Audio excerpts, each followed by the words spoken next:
Ya. Baik, kita lanjutkan ke informasi berikutnya. Ini ada informasi 2 kasus pencabulan terhadap anak di bawah umur yang melibatkan 2 orang tersangka di kota Metro yang berhasil diungkap. Tim Tekap Anti Bandit 308 Polres membekuk para tersangka di 2 lokasi yang berbeda. Berawal dari perkenalan di media sosial, para pelaku dan korban sepakat untuk bertemu. Dengan modus memberikan minuman keras kepada para korbannya, akhirnya para pelaku melakukan pencabulan terhadap mereka. Diduga, kedua kasus ini pun terjadi di 2 tempat yang berbeda. Penangkapan kedua tersangka berawal atas laporan dari kedua orang tua korban. Kemudian polisi bergerak untuk menangkap para pelaku dengan barang bukti berupa pakaian korban. Untuk korban dua-duanya, yang satu berumur 14 tahun, kemudian yang satu lagi berumur 17 tahun. Keduanya berstatus masih pelajar, ya, statusnya masih di bawah umur. Apakah kedua tersangka ini saling mengenal? Untuk kedua tersangka tidak saling mengenal karena ini beda TKP.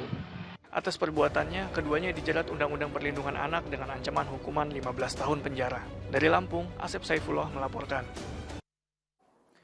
Nauzubillahimindzalik. Ustaz, apa pandangan Ustaz sehingga kasus pencabulan seperti ini kerap terjadi? Ya, kita cukup prihatin ya. Ini beberapa kali kita sering mendengar dan melihat perbuatan keji semacam ini ya.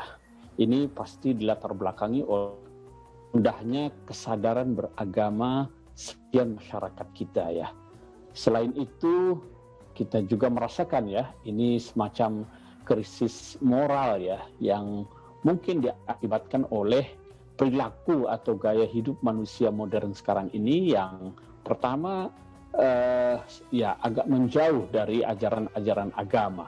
Yang kedua adalah karena sekarang ini kan tayangan-tayangan pornografi, porno aksi itu kan semakin merajalela ya, dan itu disiarkan secara meluas melalui media sosial, melalui internet.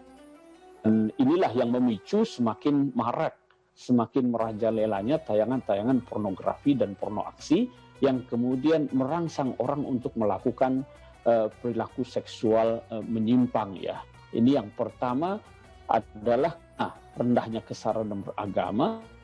Kedua adalah karena krisis moral yang sekarang ini sedang mendera masyarakat kita akibat dari budaya-budaya asing yang mudah sekali sekarang ini menjangkau anak-anak kita, termasuk diantaranya adalah tayangan pornografi dan porno aksi itu ya.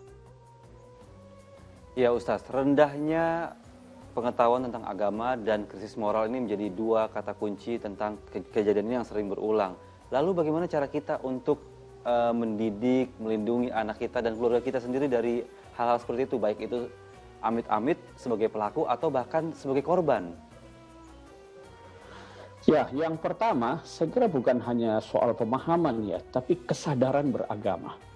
Kesadaran beragama. Oleh karena itu, yang pertama kita membentengi anak-anak kita, anak-anak muda kita dengan akidah dan akhlak yang benar ya. Dan ini menjadi tanggung jawab keluarga, tanggung jawab orang tua. Di dalam Al-Quran itu kita diperintahkan, ku anfusakum wa ahlikum nara. Jaga dirimu dan anggota keluargamu dari neraka, atau segala sesuatu yang bisa menghantarkan kita ke neraka. Jadi pertama kita perlu bentengi anak-anak kita dengan akidah dan akhlak yang benar. Yang kedua, itu perlu kita bekali anak-anak kita cara menghindar gangguan dari lawan jenis ya. Di sini saya kira relevan untuk kita berikan semacam ya pendidikan seksual, tentu yang sesuai dengan umurnya ya, yang sesuai dengan umurnya. Bagaimana mereka mengenali alat reproduksi mereka, lalu bagaimana menjaga sampai mudah terangsang oleh lawan jenis ya. Yang ketiga tentu sesama anggota keluarga, anggota masyarakat harus saling melindungi ya. Di sini perlu komunikasi yang baik ya. Jangan-jangan anak itu punya masalah apa gitu ya. Jadi sebagai orang tua saya kira perlu menjalin komunikasi yang baik. Dan yang keempat tentu saja karena ini era media sosial, era digital, dan anak-anak milenial kita ini ya, itu kan mereka sebagian besar menggunakan media sosial.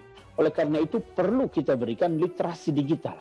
Bagaimana mereka secara cerdas gitu ya. Jangan sampai kemudian mereka tertipu lalu kemudian menjadi korban ya. Jadi perlu kita berikan literasi digital supaya mereka cerdas dalam bermedsos atau menggunakan smartphone-nya itu. Baik Ustaz, semoga kita dan keluarga kita sendiri terhindar dari perbuatan-perbuatan yang seperti ini ya Ustaz ya.